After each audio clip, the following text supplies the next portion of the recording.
parts all the time. I needed to fill. I appreciate that. Thank you, man. Feels great.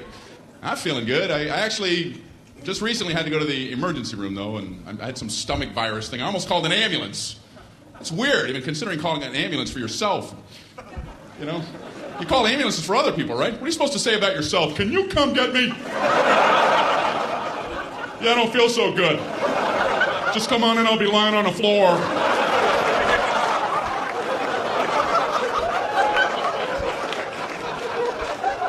I'm just looking at the phone going, I don't know how to do this. I don't know what to do. It was at night, so I drove myself to the emergency room. That's a nice relaxing drive. No, after you. Merge, everybody merge. I'm only imploding.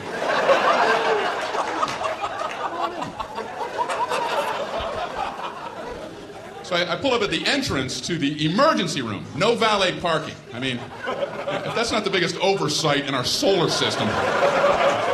If there's ever a time where you want to go, can you park this because I need to collapse immediately?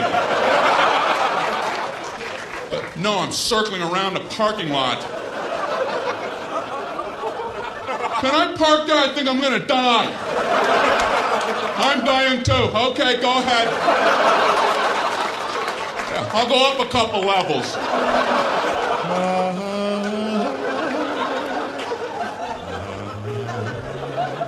Unbelievable. I don't care if you're driving yourself or someone else to the emergency room. You still want to get out and run in with them. Are you supposed to drop somebody off and go park a car? Okay, you go in. Tell him you're shot.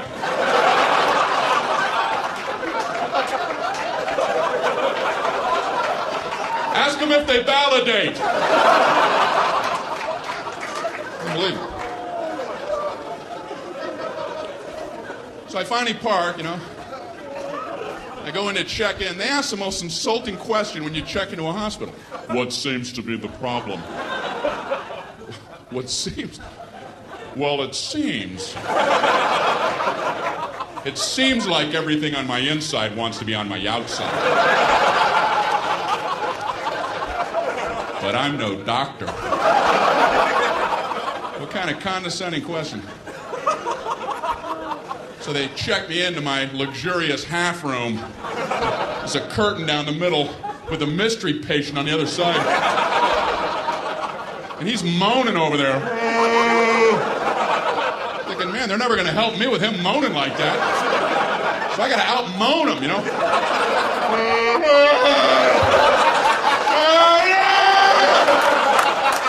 Quit moaning, we're all hurting. The whole floor is like a haunted choir. It's got to be hell to work in this environment. So I'm killing time writhing. Nurse finally comes in. How are you doing tonight? I'm on a gurney. You have a painkiller or something? This is killing me. So she goes, how would you describe your pain? It's killing me. I don't know if you remember that part. Ouch. What, are we playing that pyramid game? Excruciating. Horrific. Would rather have shards of glass in my eyes. How do I convey this to you? So she asks, how would you rate your pain? 4 stars. 2 enthusiastic thumbs up. She goes, how would you rate it on a scale of 1 to 10, with 10 being the worst? Well, you know, saying a low number isn't going to help you. Oh, I'm a 2. Maybe the high 1s. And you could give me a baby aspirin and cut it in half. Maybe a Flintstone vitamin and I'll be out of your hair. You can go 10 to all the 3s and 4s and such. If anyone's saying such ridiculous numbers. I couldn't bring myself to say 10, though, because I had heard the worst pain a human can endure is getting the femur bone cracked in half. And I don't know if that's true, But I thought, if it is, they have exclusive rights to 10. And now I'm thinking, what was I worried about? Is there like a femur ward at the hospital? They would have heard about me and hobble into my room. Who the hell had the audacity to say he was at a level 10? You know nothing about 10. Give me a sledgehammer. Let me show you what 10 is all about, Mr. Tommy A. No!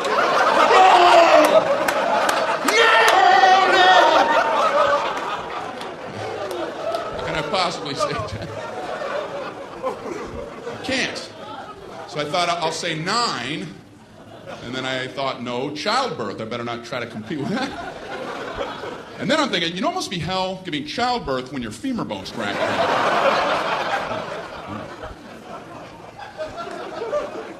So I said, I guess I'm in 8. She goes, oh, okay, I'll be back. I'm like, oh, I blew it, man. I ain't getting nothing with 8. But she surprised me. She comes in, she goes, the doctor told me to give you morphine immediately. And I'm like, morphine? That's what they gave the guy in Saving Private Ryan right before he died. Okay, I'm a 4. I'm a 0. I'm a negative 11-teen. Morphine. So they gave me morphine. Wow. All I know is about 15 minutes later, just for the hell of it, I was like, I'm an 8 again. Guess who's an 8? And they finally checked me out. I'm walking down the hall going, say 8, say 8, say 8, say 8. Happy 8 day. Did you get some 8? Did you get any 8? What am I throwing? You can't throw a number. All right. Johnny Appleseed, did you get any 8 over there? I don't understand my own visuals. All right. Up here throwing numbers around. I'm fine now, I think. I don't know. So they sent me to my regular doctor for a follow-up, and I was nervous going because my cholesterol. I knew it was going to be high because last year it was high, and I hadn't done anything different. What are the odds your cholesterol is going to plummet for no reason? Come on, 200, come on! 337, how can that be? I had Burger King coupons in my pocket. It's inexplicable.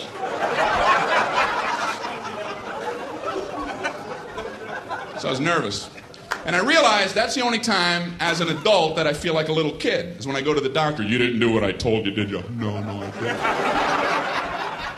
What should you have done? I should have listened when you were talking to me. What are you going to do from now on? Pay attention when you say things. When are you going to start? I'm going to start right now. Immediately.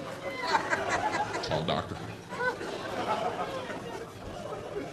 He's a good doctor, I think, you know. I told him I get heartburn sometimes, so he goes and gets me a list of things that cause heartburn. I'm looking at the list and I'm like, I already know this. I know how to get it. That's like going into the hospital with a cannonball wound and they show you a list. Here's how you get cannonball wounds. I have a cannonball wound. It's gaping. Do you have a tube of cannonball wound ointment?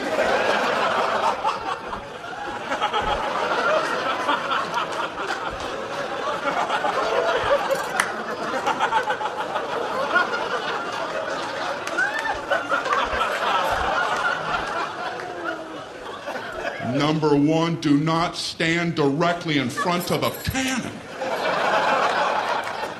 How true that is.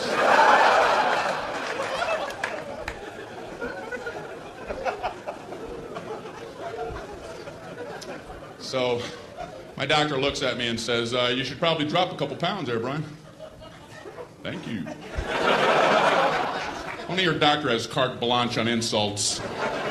Just insult you for a while, and then you pay him for the insults on the way out. Boy, you should lose some weight, and those moles are looking pretty weird. All right, how much for that, Doc? When can we get together again? Big fat mole man walking out of your office. Thanks for the confidence boost. I'm off to the Macy's Day Parade. Grab a rope! What does he care? You're big and you're ugly. Next. He does care. Doctors are good people. That's why they avoid the word pain. It's a buzzword. They won't hit it a lot. They don't want to scare anybody. Doctors will tell you all about pressure. They'll tell you all about the pressure you're going to experience. If a doctor tells you you're about to feel some pressure, buckle up. In a moment, you're going to feel a little bit of pressure. Pressure hurt like hell! Pressure. All pain involves pressure. That's one of the definitions of pain. You could be swinging a 2x4 at your head. In a moment, you're going to feel a little bit of pressure.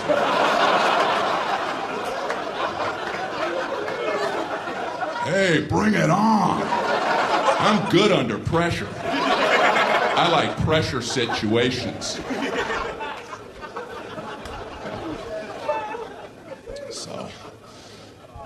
So my doctor, he told me to watch what I'm eating, told me to read food labels. I'm in the store reading the Fig Newtons label. I've always liked Fig Newtons. I'm trying to see if it's okay to eat them, and everything looked fine, the fat content, everything. I looked at the serving size, 2 cookies. Who the hell eats 2 cookies? I eat Fig Newtons by the sleeve. 2 sleeves is a serving size. I open them both and eat them like a tree chipper. Fig Newton shavings coming off the side. And I put a Newton catcher and empty that bag out as a snack. What the hell are they talking about? 2 Fig Newtons. They're the size of a postage stamp. You want another one? Oh, I don't know. I've already had 2 whole entire Fig Newtons. Maybe I could try to muscle one more down, but I don't think I'm gonna. Right, I'm stuffed to the rafters. They're nuts. We got an ER here. We got a 3 Fig Newton eater. How many did he have? What is he, nuts? Doesn't he read?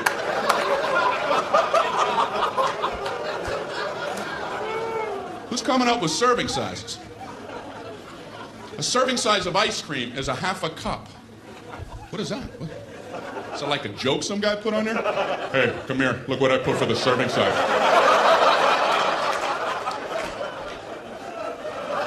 Did you see? I just did it as a joke, but they're going out like that. I don't know what to do. Just let it go. I guess there's nothing you can do now. You ever know anybody to eat a half a cup of ice cream? Hey, you want to go grab something to eat? Oh, no. I had a half a cup of ice cream. Yeah, a whole half a cup. I just kept eating and eating and eating. I must have had 2 spoonfuls. I think a serving size of ice cream is when you hear the spoon hit the bottom of the container. Clank, and you can't do this anymore. I even ripped the side. Not sure what they're talking about for the half a cup of ice cream. I have to lay off dairy, though. That's what my doctor threw in as I was leaving his office. Oh, and lay off dairy. I'm like, what the hell? What kind of blanket sweep is that? No more happiness. Away with you. What does he care? I'm trying to lay off dairy. I'm in the supermarket with my little cart, and I'm trying to avoid the dairy aisle. I can see they all have party hats on over there.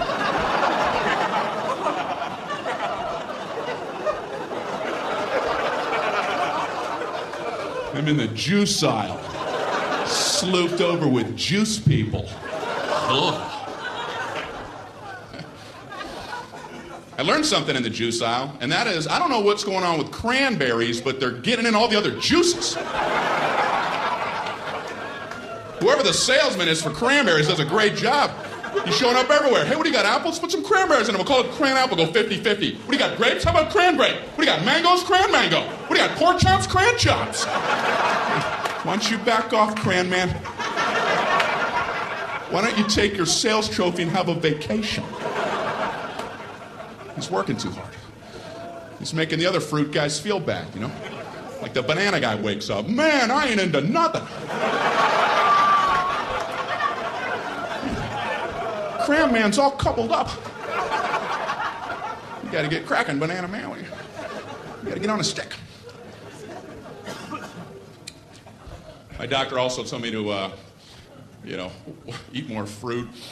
So I had some Pop-Tarts this morning. Nice thin layer in there. You ever look at a Pop-Tarts box? They have directions on there.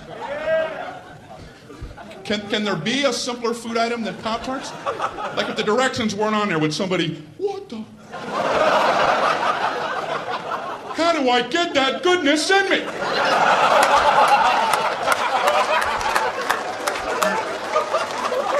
What do you do? How do you get it done? You read, man. That's what you do. They have 2 sets of directions. In case you don't understand one set, you abandon that whole track and get on something a little easier for yourself. They have a set of toaster directions, which, believe it or not, is more than 1 step. How could there possibly be more than 1 step? I can only think of one. Step 1, toast the Pop-Tarts. Go ahead, toast them. Hey, are you still reading this?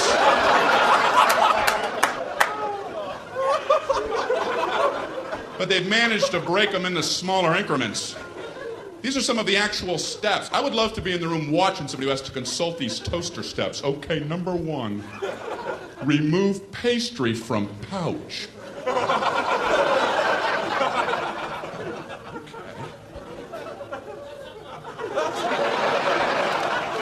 I see where they're going with this. We're banging on all cylinders now. Number 2, insert pastry vertically.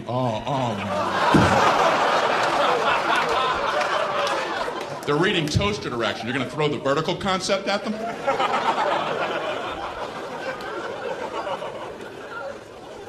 Then they have a whole set of microwave directions.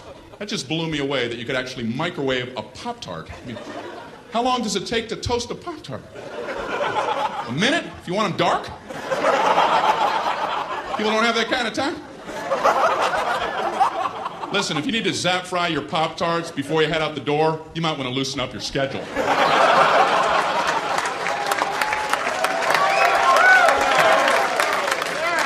And I swear it says microwave on high for 3 seconds. I don't think I want to wake up and be eating in 3 seconds. The alarm goes off. Put them in ding. Much later, I gotta get out of here.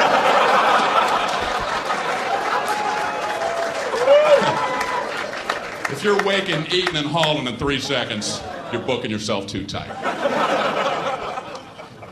Pick up some Montana brochures or something. You're not living properly. We just moved. I called UPS to ask them to help out with some boxes. Now, they're a good service, but you have to have information ready about your boxes before you even call them. I had no idea. I called them up. Yeah, I have 10 boxes. If you come pick them up. We need to know the weight and the girth. Okay, goodbye.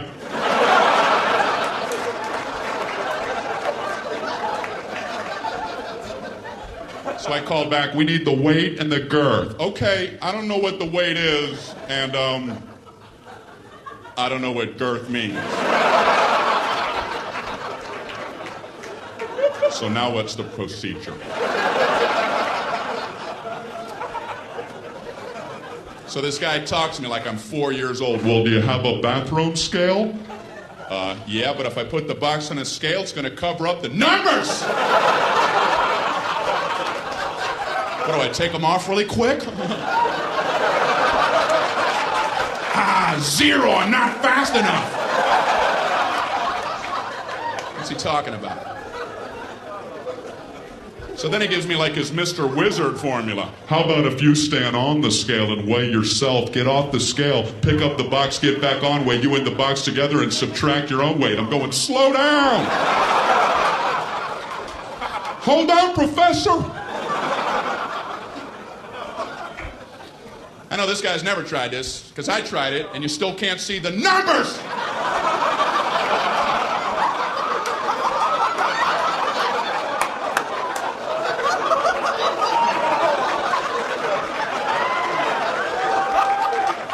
What am I, Mr. Olympia?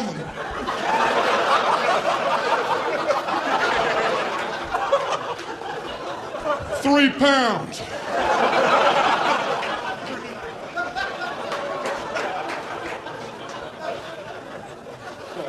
Then I had to hang up in the middle of his girth formula. He kept assuring me it was easy. You know, the girth is very simple to figure out. You take the length and you double that by the smaller of the height after you triangulate the hypotenuse from the third side. Okay, I gotta go. I'm getting another call. Yeah, I'm too stupid to talk to you. I just want to not be on with you any longer. So this is true. I figured I would call back and just make up some numbers, you know. Let them come out and pick them up. If it's wrong, I'll pay the difference. Just dispatch the truck. Please.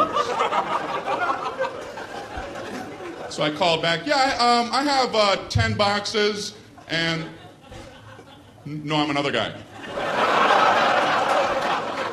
Yeah, and they all weigh exactly 22 pounds, and they all have a girth of 3. 3 what? 3 girth units.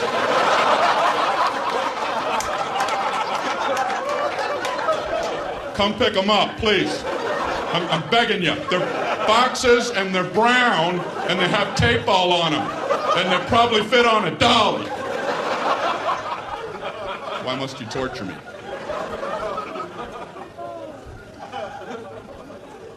We needed a refrigerator for our new place, and I've never bought a refrigerator my whole life. I went into the appliance store. There's like 900 of them lined up. There's a salesman there. What's this guy supposed to say about refrigerators? Well, you have this refrigerator right here. This keeps all your food cold for 600.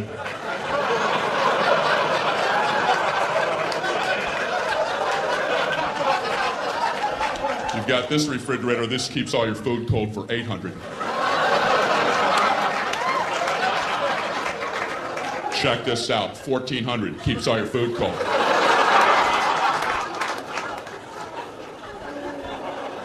So this guy's working me on this one. I've never seen a guy work so hard. This one is a very nice refrigerator. It has a meats drawer. And what you do with that, you would put meats. Whatever varieties that you would choose, these would be your meats. So there's no requirement on the types of meats. You could pick bacon,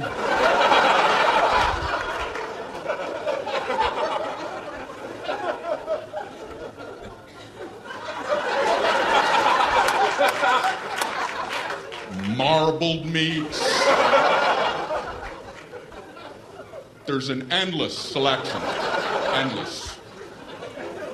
And this one also has a crisper for crispy things. Potato chips. Look in the door when the door's open. This has an egg area.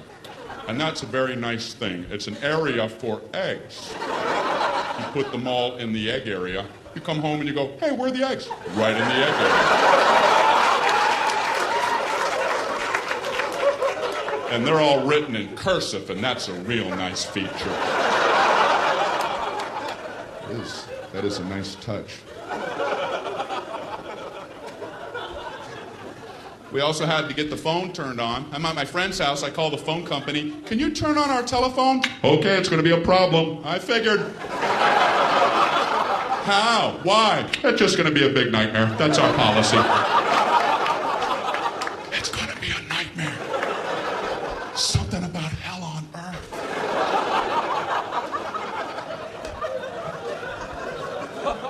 It's different than I thought. I didn't know how it worked, so I asked him, how does that work? Do we have to wait in our home for a few days for the phone people to come out? No, we do it differently now. We can just flip the switch from right here. Oh, great. Can you go ahead and flip it? We're going to flip it next Thursday.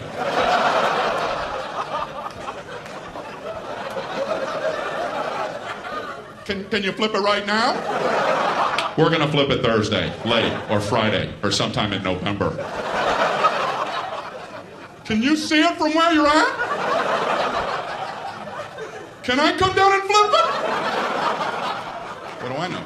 I guess there's only one flip switch and he has a lot to get to.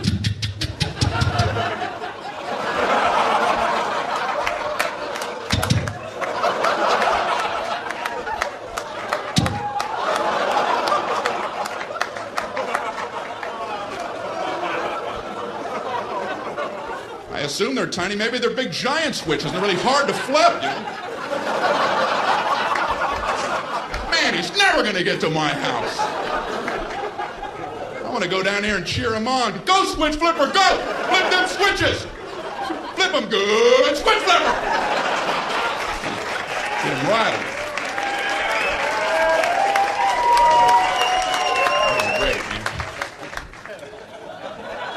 So I had to use a phone to book the flight to come here, and the reservationist gave me a confirmation code. And like I'm an idiot, she gives it to me like this. Mr. Regan, your confirmation code, jot this down. It's B as in boy. Oh, okay. P as in Paul. Slow down. K as in kite. Oh, I know kite. I know all about kite. And Q as in quagmire. Give me another word. I want to fly so badly. I called back to confirm the flight. She wanted to know the confirmation code. I don't know about you, but I feel like an idiot trying to quickly come up with words for letters. And I'm panicking on the phone. The confirmation code, it's B as in,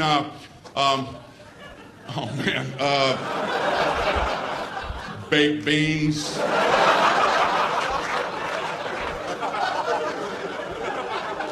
P as in pneumonia.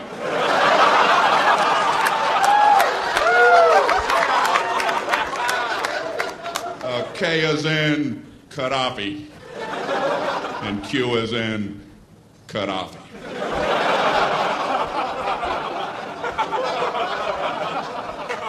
They only do that with letters. Nobody ever does that with numbers. My code, it's 4 as in 423.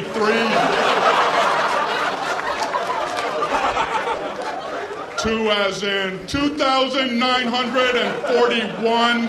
No, 47. Pretty short code. Sometimes you'll get a confirmation code that includes zeros and O's. You write them the same way, they're completely different keys. They'll give you the number 1 and the letter I. You write those the same. They're different keys. A small L looks the same. They don't care. You'll never be able to communicate this back clearly.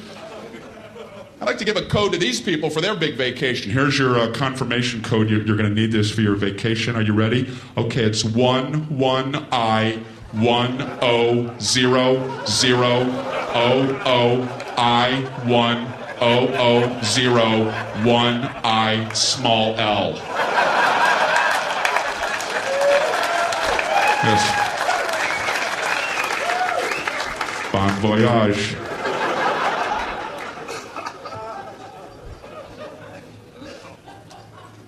You know, I flew here. How come the first class people they can just get on whenever they want? I've always hated that. First class people, board at your leisure. Take your time, first class people. Coach people, no wait, sit, scuzz. Wait, little piggies.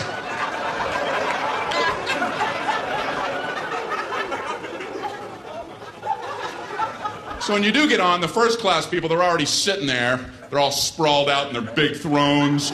Bring me the head of a pig.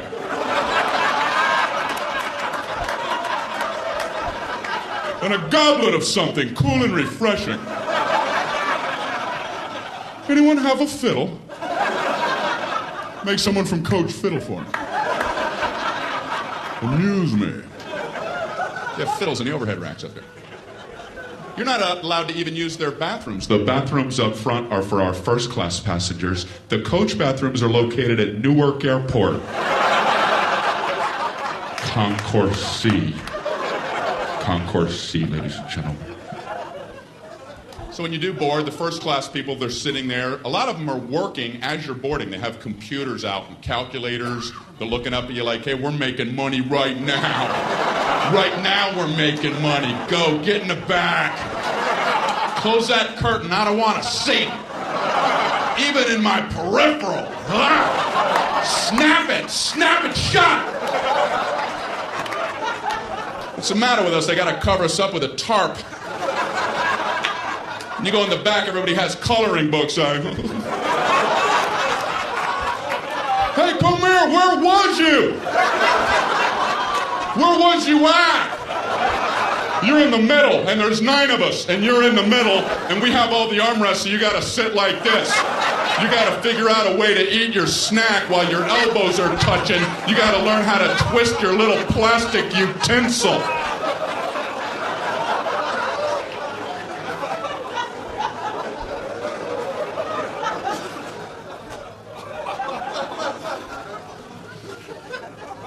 I like to sit way in the back. Except for one thing, all the good meals run out, you know. You're poking your head out from row 199. The flight attendants are this big.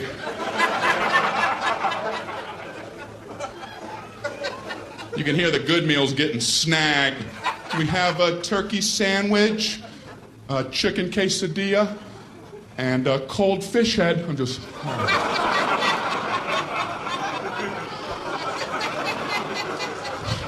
I wonder what I'm gonna get.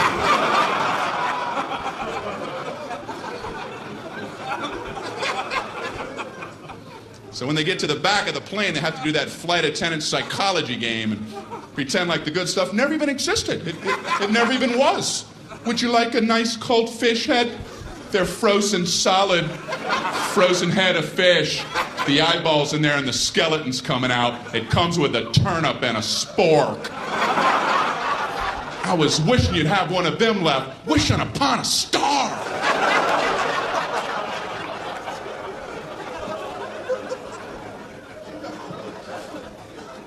But I admire flight attendants, man, I really do. They put up with a lot of garbage from people. Have you ever been sitting in your seat and you see somebody trying to fit something in the overhead rack that you know ain't going in there like in a million years? You have like a mattress and a lamp. You're looking at him like, what kind of perception problems does this guy have? And the flight attendants are always nice. They always run up and act like it might maybe fit. You know, oh, I don't know if that's going to get up there. We can check it for you, you moron. I know that's what they want to say. I would last about 8 seconds at that job. I'd just get up there. Does that look like it's going to fit? You have this much room, you have a dead yak. Are you okay? You don't see all these people jammed up waiting on you? You don't see any of that.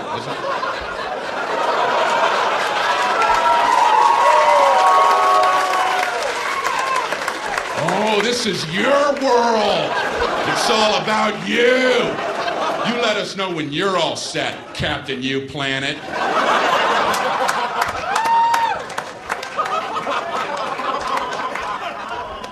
And I feel bad for the gate agents because they try to get the boarding process to run smoothly, but no one will listen to them.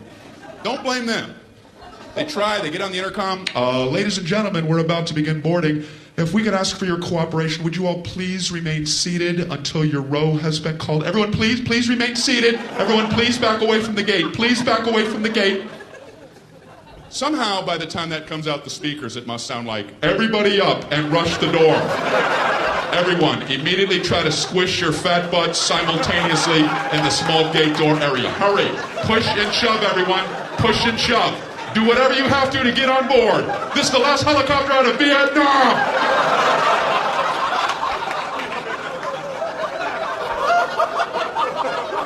I'm embarrassed to be human. I want to get on! You're gonna get on. I want to get on before everybody else! Why?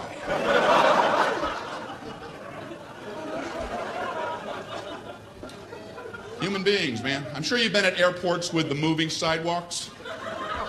Right? You know the whole stand right, walk left concept? Well, for some people, unlearnable.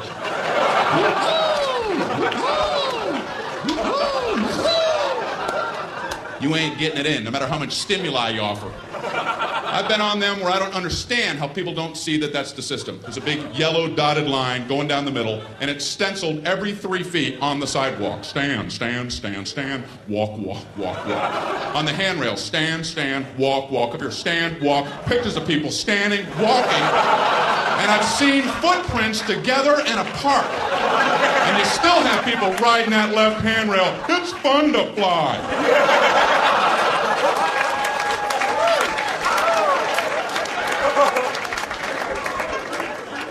Watch them close, because they're the ones at the end of the moving sidewalk. Something changed. Something changed.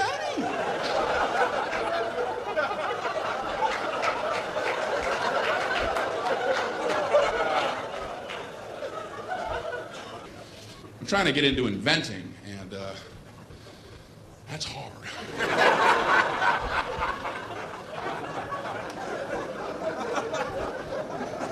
I know what I'm going to try to invent, I don't know if I'm being overly ambitious, but I'm trying to invent an ironing board that when you open it, it doesn't sound like this.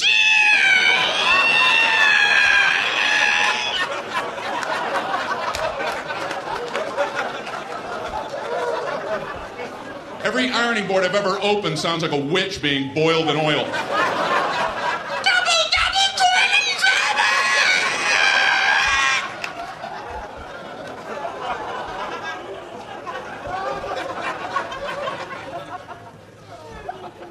You ever just look at an ironing board? Can you imagine getting that approved in today's safety-conscious world? What did you want to get an approval on? I call it an ironing board. I want to have like a surfboard-shaped device about this high, and I want to support it with 2 thin crisscrossing poles so the center of gravity is precariously high. So the slightest nudge would be sure to topple it. Then I want to put a big hot metal thing on the top of that, with water, the temperature of lava, oozing out the sides and dripping off the board for burn wounds. I want one side to be a white-hot heat for scarring. I want the sheer weight to be able to cause blunt force trauma. And I want the whole thing to come to a point for puncture wounds. It seems a little unsafe for adults. I'm not finished. I want a cord coming down to get the toddlers involved.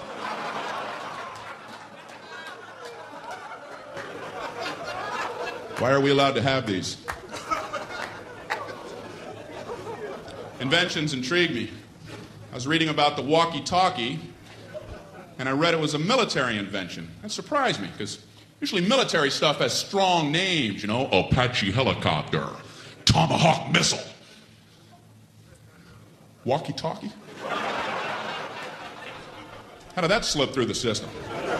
It's a general talking to some guy. What do you have there, soldier? Well, it's a new communication device. It's untethered, which will enable the troops to speak effectively when they're in the field. What's it called? Walkie-talkie. Look, I'm walking and I'm talking. Now you walkie and talkie, General. I'm walkie and talkie. Are you walkie and talkie?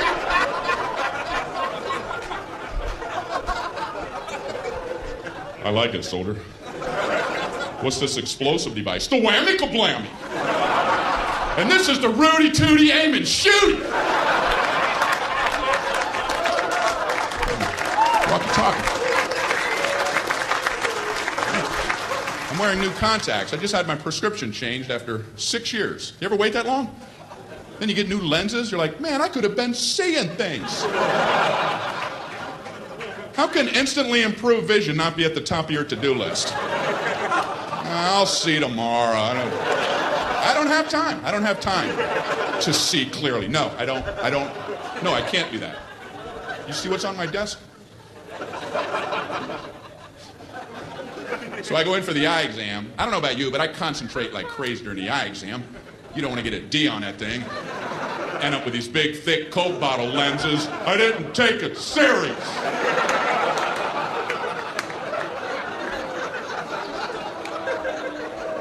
Are you still in here? I'm just seeing shadows and shapes. It's important. They don't call it a quiz. So I go in there, I sit in that big chair. He slides that big giant thing on my face. Are these my glasses? What happened to me? That'd be a hell of a pair of glasses. Do I like it better like this or like this? I like this one, but I want to see that one again. That one's pretty good, but let's go back to that one. Click, click, click, click, click, click, click. I hate that test because I can't commit. I can feel my eye doctor losing his patience with me. Let's try it again, Brian. Which one do you like better, number 1 or number 2?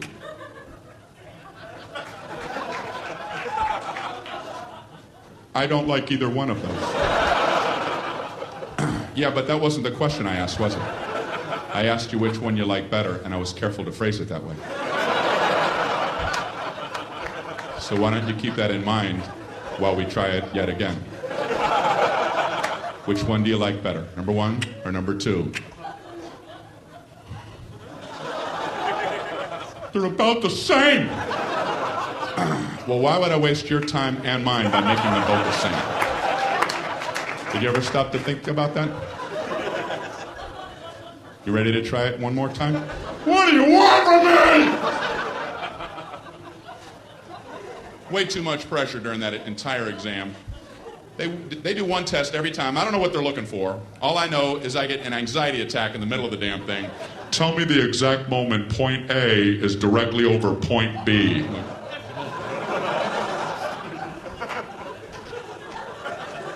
Now! No, now! Then! I don't know when it happened. I'm worried if I'm off by 1/8 of a second, I'll get these big, giant Hubble coming attraction glasses. So you must have messed up that A-B test. Did I ever? Grand opening.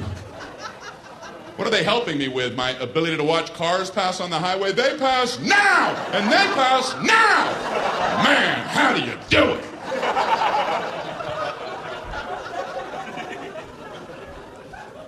It's weird in the eye exam room. It's just him and me. It's dark in there. The door's closed. I feel strange when he pulls his chair up uncomfortably close to you. He's like this far from my face. He shines his goofy light into my eyes for about an eternity.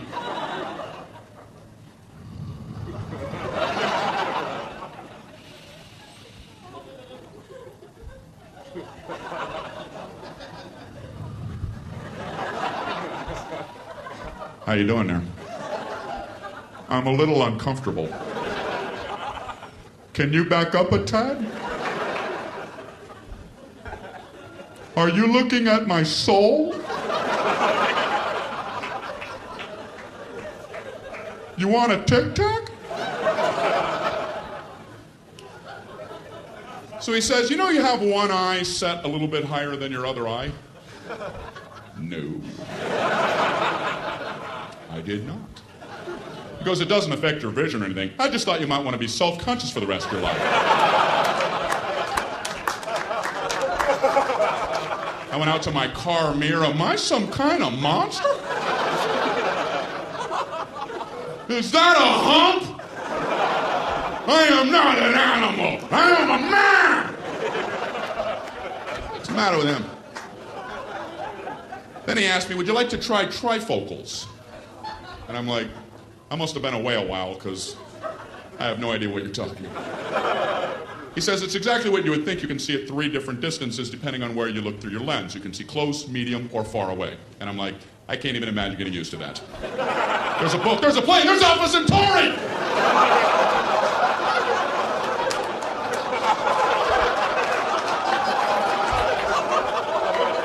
Do people need this kind of range? Is that a fly in my nose? Is that a comet?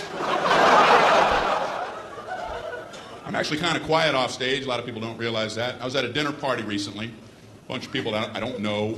One guy talking plenty for everybody. Me, myself, right, and then I, and then myself, and me. I couldn't tell this one about I because I was talking about myself, and then me.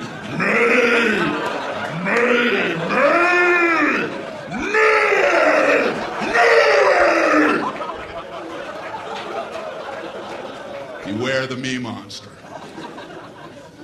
So I tried to jump in with a little story. I don't want to just sit there the whole night. Right when I'm done with my story, this guy goes, "That ain't nothing." Oh, well, didn't mean to waste everybody's time telling my nothing story. Here, let Marco Polo speak. He's back with tales of adventure. The story ain't nothing. Maybe it wasn't, because I made the mistake of trying to tell a story about having only 2 wisdom teeth pulled, and I learned a lesson. Don't ever try to tell a 2 wisdom tooth story, because you ain't going nowhere. The 4 wisdom teeth people are going to parachute in and cut you off at the pass. Halt with your 2 wisdom tooth tale. You will never complete one, trust me. I'm trying to tell my story. You know, I had some wisdom teeth pulled. I had 4 pulled. Oh, okay.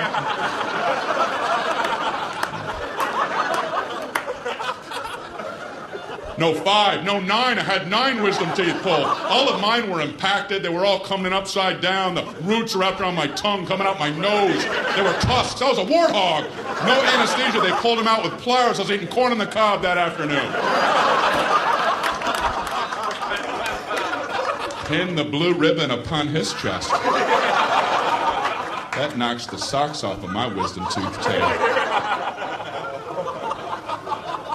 Why do people need to top other people? I've never understood it, and I see it all the time. Obviously, people get something out of it. At best, people wait for your lips to stop. Yeah, as soon as... Okay, yeah, you me! You me! You see the difference? You see that?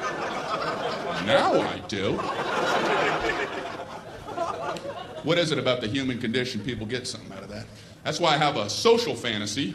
I wish I was one of the 12 astronauts who have been on our moon. They must love knowing they can be anybody's story whenever they want. They can sit back quietly at a dinner party while some other person, some me monster's doing his thing, and let him go. Let him run with the line while you be quiet. Oh, really? Let him have his moment. Yeah, I'm a big traveler. I have my business. I got my own global enterprise I got to check on. You know, driving in the Autobahn because I keep a fleet of sports cars over in Zurich, and I got a Swiss account that I want to check out. Mount Kilimanjaro expedition, might have to cancel that. You know, runways in Aspen are a lot shorter the first time you go in there. You know, the Pacific Rim Company are going to try to take that over, and this global enterprise.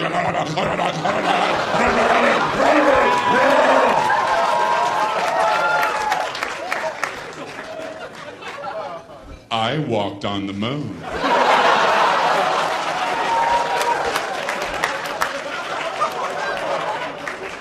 Well, you have the floor, Moonwalker. You know, you mentioned driving on the Autobahn. That reminded me. Once I was driving in the Sea of Tranquility in my lunar rover. And I, too, was worried about our speed till I remembered, wait, we're the only ones on the moon. You guys are great. Thank you very much.